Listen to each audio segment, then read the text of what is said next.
రాలేను.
ఎల్లుండి పాలనాధ్యక్షుడికి జరిగే పట్టాభిషేకానికి గన్నవరం వేదిక ముస్తాబవుతుంది. ఏర్పాట్లు బ్రహ్మాండంగా జరుగుతున్నాయి. మీరు చూస్తున్నారు, రేపు ఈవినింగ్ కల్లా అన్ని ఏర్పాట్లు కంప్లీట్ అవుతాయి. వచ్చిన అతిథులకి Telugu Desam party, Janasena party, BJP party నాయకులకి, కార్యకర్తలకి ఏ పనులు లేకుండా ఏర్పాట్లు జరుగుతున్నాయి. చంద్రబాబు నాయుడు గారి పట్టాభిషేకం కోసం ఈ రాష్ట్ర ప్రజలు గత 2-3 సంవత్సరాలు ఎదురు చూస్తుంది. దానికి వేదిక గన్నవరం అవటం చాలా ఆనందంగా ఉంది. గతంలో చంద్రబాబు గారి వేదనకి, చంద్రబాబు గారి కన్నీటికి కారణం, చంద్రబాబు గారి భీషణ ప్రతిని శాసనసభలో చేయడం కారణం, ఆ రోజు గన్నవరం ప్రజలు ఇచ్చిన మ్యాండేట్ కారణం. అదే గన్నవరంలో చంద్రబాబు గారు మళ్ళీ 4వ ముఖ్యమంత్రిగా, 2 సార్లు ఉమ్మడి రాష్ట్రాన్ని, రెండోసారి విభజిత ఆంధ్రప్రదేశ్ రాష్ట్రానికి ముఖ్యమంత్రిగా ప్రమాణ స్వీకారం చేయడానికి మా గన్నవరం వేదిక అవడం అదృష్టంగా భావిస్తూ, రాబోయే కాలంలో చంద్రబాబు నాయుడు గారికి నన్ను ఈ నియోజకవర్గ ప్రజలు గిఫ్ట్గా ఇచ్చిన పరిస్థితి గెలిపించి, చంద్రబాబు నాయుడు గారు ఈ నియోజకవర్గానికి రిటర్న్ గిఫ్ట్ ఇస్తారు. అది అభివృద్ధి రూపంలో, అభివృద్ధి దిశగా గన్నవరాన్ని పరుగులు పెట్టిస్తారు. ప్రభుత్వం మద్దతుతో చంద్రబాబు గారు ఆశిస్తుంది, లోకేష్ బాబు నాయకత్వం. అలాగే అయోధ్య ప్రజలు శ్రీరాముడు వనవాసం ముగించుకుని వచ్చినప్పుడు అయోధ్య ప్రజలు బయటకు వచ్చి శ్రీరాముడు పట్టాభిషేకం కోసం ఎలా ఎదురు చూశారో అలాగే ఈ రాష్ట్ర ప్రజలు చంద్రబాబు నాయుడు గారి పట్టాభిషేకం కోసం ఎదురు చూసిన పరిస్థితి. అది ఎల్లుండి చంద్రబాబు గారి పట్టాభిషేకం, అలాగే ఆంధ్రజాతి కీర్తి పతాక అభివృద్ధి విధాత, అలాగే ఆగిపోయిన అభివృద్ధిని ఇక సాగిపోవాలంటే చంద్రబాబు నాయుడు గారే ముఖ్యమంత్రి అవ్వాలని ఈ రాష్ట్ర ప్రజలు నమ్ముతున్న భవిష్యత్ రీతిలో భారీ ఓట్ల వ్యత్యాసం ఉంది. అలాగే ఎప్పుడు రాని మెజారిటీ ఇచ్చిన పరిస్థితి. నేను 94 రిపీట్ అవుద్ది, ప్రధాన ప్రతిపక్ష హోదా రాదని పలు మీడియా సమావేశాల్లో చెప్పాను.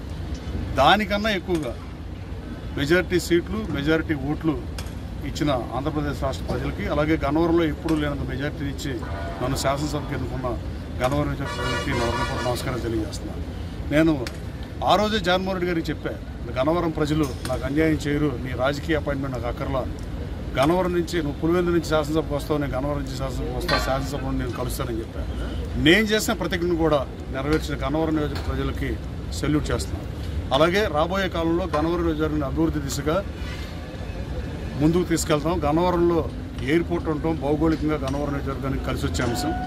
హైవే బారు సర్వాంగ సుందరంగా ఉండే ఈ నియోజకవర్గంలో రోడ్ల విషయంగానే ఉండే, పరిశ్రమలు తీసుకొస్తాం కానీ, మల్లవల్లి పారిశ్రామిక కారిడార్ని డెవలప్ చేయడం కానీ, వీరనగూడెం స్ట్రెచ్ డెవలప్ చేయడం కానీ, అలాగే బ్రహ్మలింగేశ్వరం రిజర్వాయర్గా మార్చడం కానీ, ఏలూరు కన్నా రామవరపూడి వెనకబడి వంతులు నిర్మించడం కానీ, పోలవరం కుడికాలను ఏలూరు కాలంతో అనుసంధానం చేయడం కానీ, ఇలాంటి ప్రజోపకార కార్యక్రమాలని రైతు సోదరుల కోసం, ఆరుగాలం కష్టపడే రైతు సోదరుల కోసం నేను ఈ 5 సంవత్సరాలు చాకరీ చేస్తానని తెలియజేస్తాను.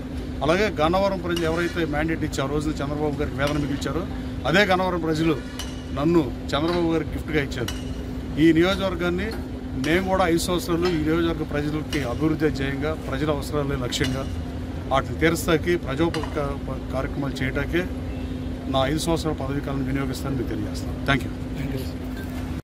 12వ తారీఖున మన ఎన్డీఏ కూటమి అభ్యర్థి నారా చంద్రబాబు నాయుడు గారు ప్రమాణ స్వీకారానికి ఈ యొక్క ప్రాంగణాన్ని ఇవ్వటం జరిగింది. మేమందరం రైతులు, ఇక్కడ ప్రాంగణాన్ని రైతులు అందరూ కూడా ఇక్కడ మీటింగ్ పెట్టి ప్రమాణ స్వీకారం ఇక్కడ పెడదామంటే అచ్చెన్నాయుడు గారు రాష్ట్ర పార్టీ అధ్యక్షులు, తెలుగుదేశం రాష్ట్ర పార్టీ అధ్యక్షులు చూసి ఈ సైట్ బాగుంది, వాస్తు ప్రకారం ఉందని చెప్పి అడిగితే దాని మీద మేము చాలా సంతోషంగా రైతులందరం ఒకటి ఇవ్వడానికి ముందుకు రావడం జరిగింది. ఇక్కడ రేపు 12వ తారీఖున ప్రమాణ స్వీకారానికి మన జనసేనాని పవర్ స్టార్ పవన్ కళ్యాణ్ గారు రావటం, అలాగే రేపు వస్తున్నారు. అలాగే నరేంద్ర మోడీ గారు మన ప్రధాని ఆయన రావటం మా అదృష్టంగా భావిస్తూ ఉన్నాం.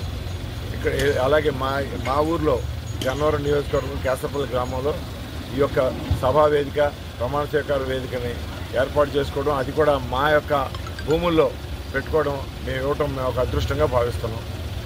ఇది రాక్షస పరిపాలన పోయి రాముడి పరిపాలన వస్తుందని ప్రజలందరూ కూడా చాలా సంతోషంగా ఈ ప్రమాణ స్వీకారానికి ఒక పండగలాగా చేసుకుంటా ఉన్నారు.